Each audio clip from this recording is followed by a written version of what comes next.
Aduh, kok hasilnya gini ya? Nggak kayak di Instagram. Kenapa gambarnya? Ini loh, fotoku. Oh, fotonya ngeblur gitu. Iya. Sebenarnya bisa loh kita buat lebih keren. Kamu mau tahu caranya? Boleh? Nah, kita harus belajar ilmu fotografi dulu. Oh gitu. Mm-mm. Tapi bisa jadi bagus. Bisa bagus banget pokoknya. Yuk, Oke. kalau mau ikut, Boleh. let's go.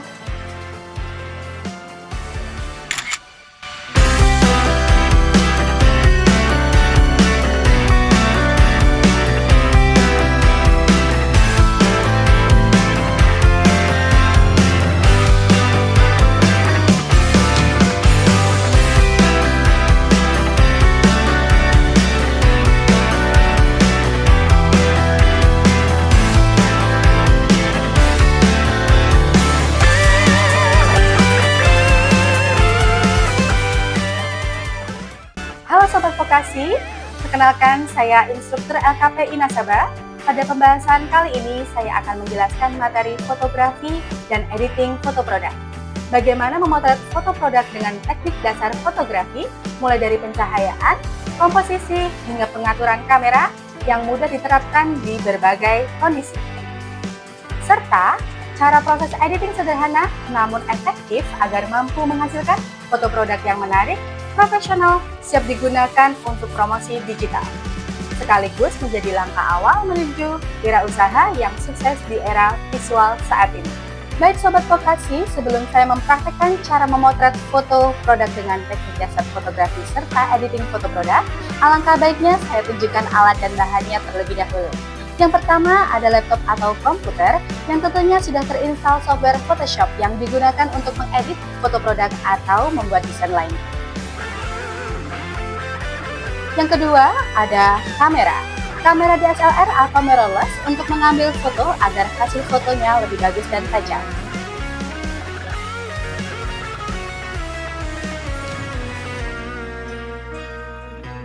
Oke Sobat Vokasi, selanjutnya saya akan menunjukkan bagaimana cara foto produk dengan benar agar hasilnya bagus dan tajam. Yuk ikuti step by step videonya sampai selesai.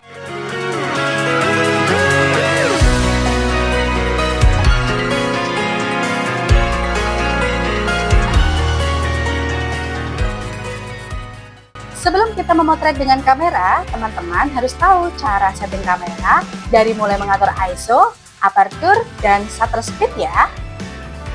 Yang pertama, kita setting ISO dulu ya. Sebelum kita setting ISO, saya jelaskan ISO itu apa.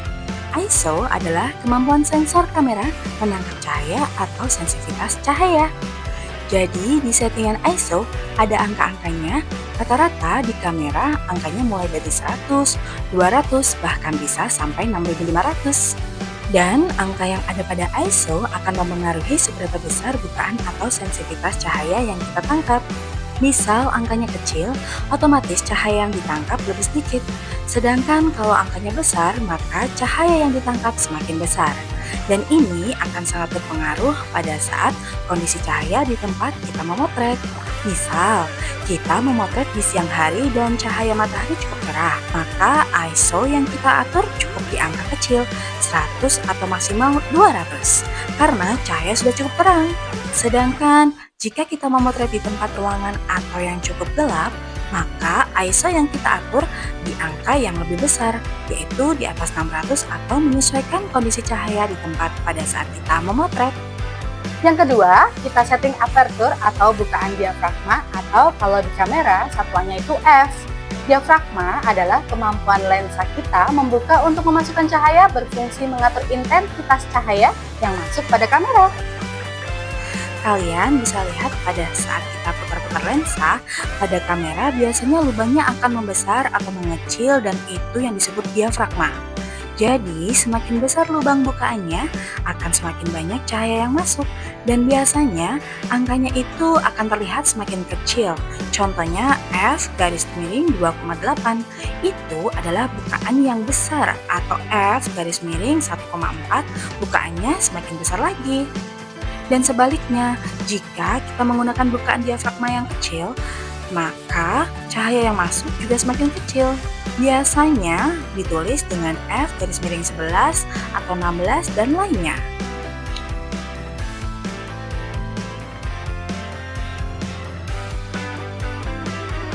Yang ketiga, kita setting shutter speed.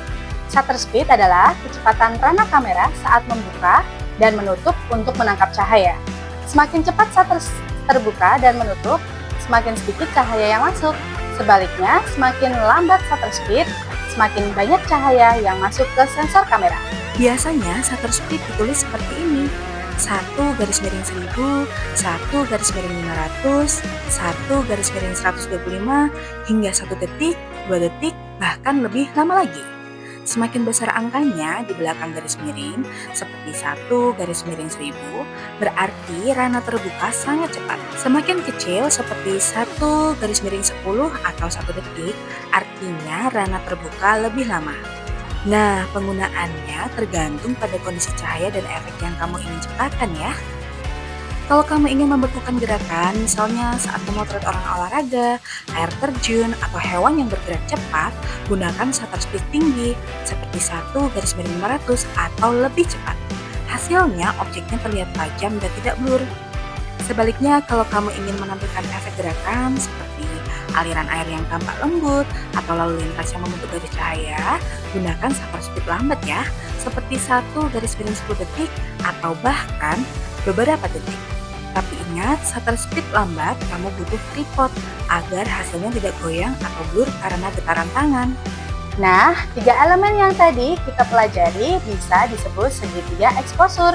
Exposure triangle, yaitu konsep dasar fotografi yang melibatkan 3 elemen utama yaitu aperture, shutter speed, dan ISO yang saling berkaitan untuk mengontrol jumlah cahaya yang masuk ke sensor kamera dan menentukan seberapa terang atau gelapnya sebuah foto. Nah, Sobat Vokasi, tadi adalah bagaimana setting kamera dalam proses pengambilan objek. Selanjutnya kita ke tahap desain. Di sini, foto yang telah diambil mulai diolah menjadi karya visual yang lebih utuh. Berikut ini adalah cara mendesain foto produk dengan menggunakan Adobe Photoshop. Yuk, kita simak. Kita ke tahap awal, yaitu siapkan dokumen baru ya, dengan ukuran 1080 x 1350 pixel dan orientasinya potret. Setelah itu, ubah background dokumen pada blending option, lalu tentukan warna pada gradient overlay ya. Langkah ketiga, ubah warna gradasi ya. Nah, warnanya sesuaikan dengan keinginan kita saja. Kemudian, atur warna pada style, lalu ubahlah menjadi radial. Setelah itu, jangan lupa angle juga disesuaikan, scale, menyesuaikan, dan klik pada reverse untuk mengubah style warna sesuai dengan keinginan kita.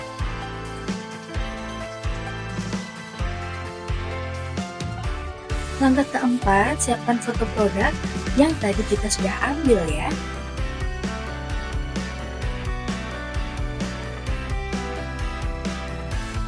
Dan seleksi terlebih dahulu dengan menggunakan pen tool.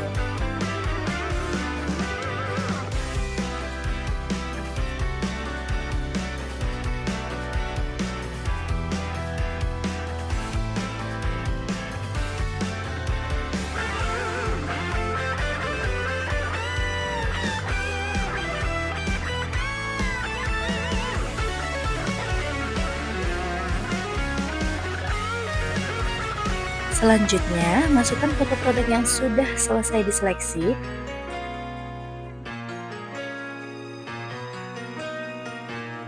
Lalu duplikat dengan menekan Ctrl+C. Kemudian, atur rotasi dan letakkan di bawah foto produk yang pertama. Kemudian, edit dengan mengurangi opacity pada layers. Langkah selanjutnya, tinggal tambahkan efek water droplet atau dengan create clipping mask pada foto produk. Langkah selanjutnya, tambahkan layer baru ya. Masukkan efek gambar water droplets. Lalu hapus pada bagian yang menutupi foto produk dengan menggunakan eraser tools. Dan sesuaikan ya.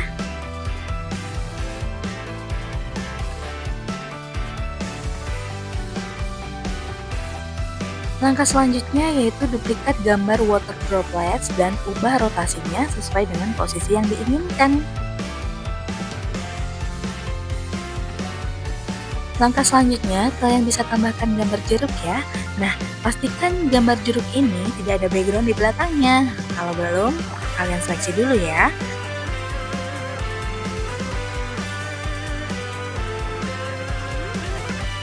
Kalau sudah diseleksi, kalian langsung ke blending option dan tambahkan efek outer glow. Langkah selanjutnya, tambahkan layer baru ya. Lalu masukkan gambar jeruk dan ubahlah menjadi blur dengan menekan pada menu filter, kemudian tekan blur, lalu tekan fill blur. Nah, disesuaikan deh.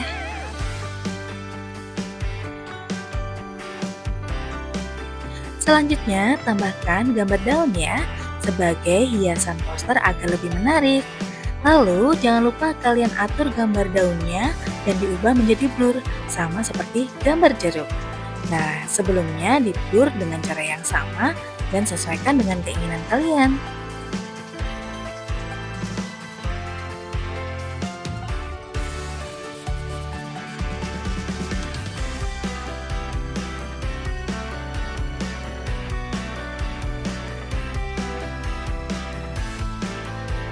Langkah selanjutnya yang tidak kalah penting, kalian bisa tambahkan teks pada poster foto produk sehingga lebih menarik. Nah, jangan lupa kalian atur dengan menambahkan efek pada blending option ya.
Nah, sudah selesai kan tahap-tahapnya? Bagaimana? Mudah bukan? Sekarang untuk poster foto produk minumannya sudah jadi dan tampak lebih menarik kan? Gimana? Bagus kan? Iya, bagus, bagus, bagus. Wah, Ya, nah ini adalah ilmu fotografi dan juga foto editing loh.